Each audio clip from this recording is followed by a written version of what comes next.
we have here is a very, very ancient pick and place machine. Um, I don't know how old. I don't know anything about pick and place machines. This is the first one I've ever owned. Probably the only one I'm ever gonna own. Uh, I got this very cheap. Like basically, it was scrap. I just had to drive to a warehouse 200 miles with a trailer and pick it up, and they forklifted it on, and I didn't even think it was a working machine. Um, I figured because they showed box of parts and stuff, but it turns out it was a whole working machine. This machine was discontinued in the 90s, and it actually came with a whole other box of an entire other machine in boxes. So, because there were apparently two machines that were scrapped. So, cool, score. I lucked out, and it ended up being really a cool thing. Um, I have been rebuilding it, or I've been toying with the idea of rebuilding it. It is currently still working because I had two of everything.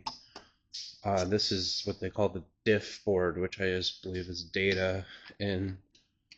I don't know. I did get some manuals with it, but there's a whole lot I had to just figure out. If we come back around the back here, so here's the brain. Um, this is the control rack. I'm learning all the terminology. And so it has all these little boards. I got a second control rack up here, and they both work. Cool thing is, so CPU. This thing runs on a NEC V30, 16-bit. I've never heard of that. Microcontroller, 16-bit. These are memory, data in, data out. This is floppy disk controller, cathode ray tube, and this one interfaces to the motors. So I've been learning all about this machine. These are the servo drivers. It's a Yaskawa. I said that right? Yaskawa servo pack. These things are actually pretty cool, and I've been fighting with them, trying to understand them. There's no manual. I had to dig around on the internet and find a really, really old manual.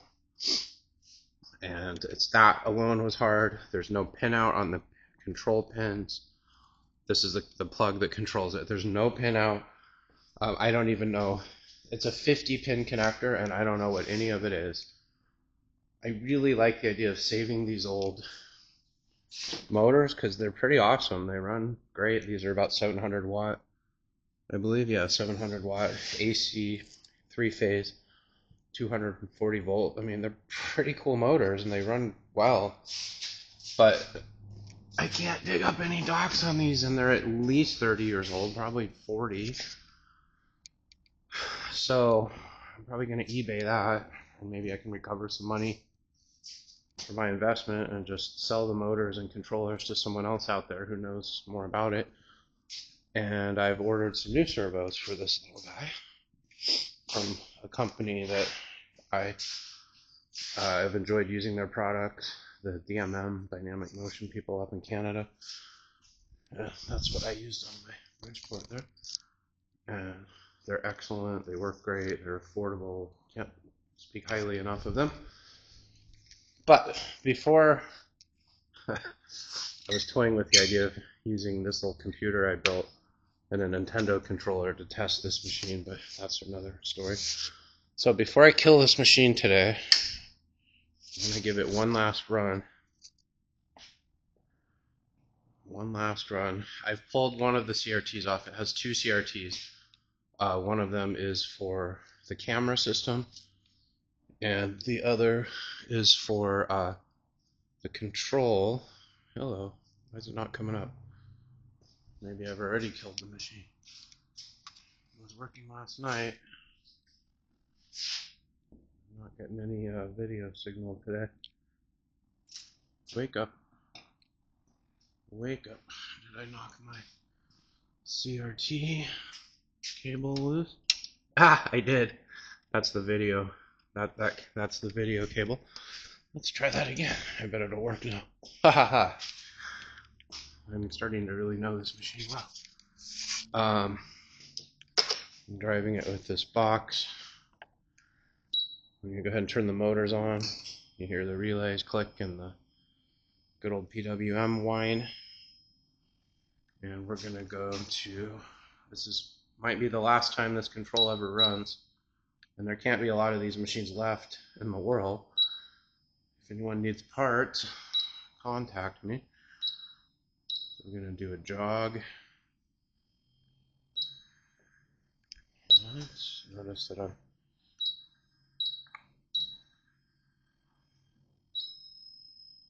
the machine works. I even ran a program. The tool changers are a little sticky. The clamps only work on 2 of them. This is at least 30-year-old, probably 40-year-old machine with pneumatics. I mean, who knows the last time it was oiled. But it actually works. I'm going to tell it to, here we go. So this will tell it to home the origin. Ready? Push that button. There it goes.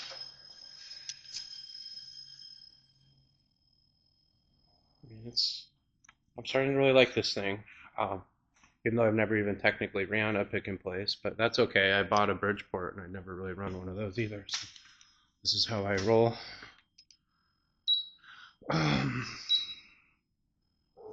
This will rotate all 4 heads to preset the position on them. There it goes. Something very satisfying about that. Let's try that again. Cool. So the machine is all zeroed out, ready to go. Notice I've got the covers all off because these are some of the pneumatics, like these drive the tool changers. There's just, it's a literal rat's nest. I found mouse poop and stuff in it, so there's a rat's nest of cabling and sensors and wires, and there was an actual mouse nest inside it. So yeah, yay. But I think today's the day I'm going to rip all this off and try to put my own controls on it, which is crazy, but it's fun. Why not?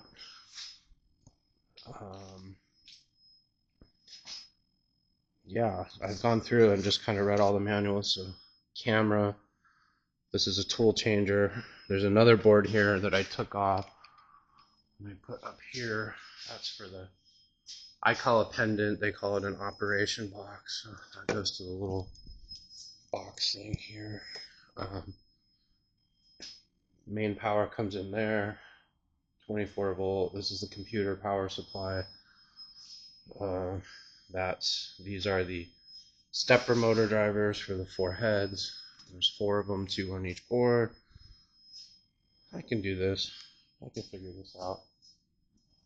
The cool thing about pneumatics are you don't need to worry about polarity. You just use a little MOSFET. There's the power supply down here.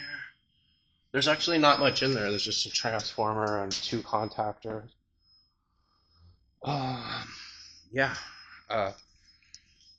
The reason I couldn't use the original controls is because it used floppy disks, and they were double density, and they were in some kind of format I couldn't figure out. I couldn't get any computer to read the disks, and I just couldn't use floppies. I'm done with floppies. I think at this point in my life, there's no reason to use floppy disks, and so the old controls had to go. It was an obsolete system on an obsolete machine, and it just had to go. So today's probably the day this machine will be permanently altered, maybe for better, maybe for worse. There it is. Have a good day.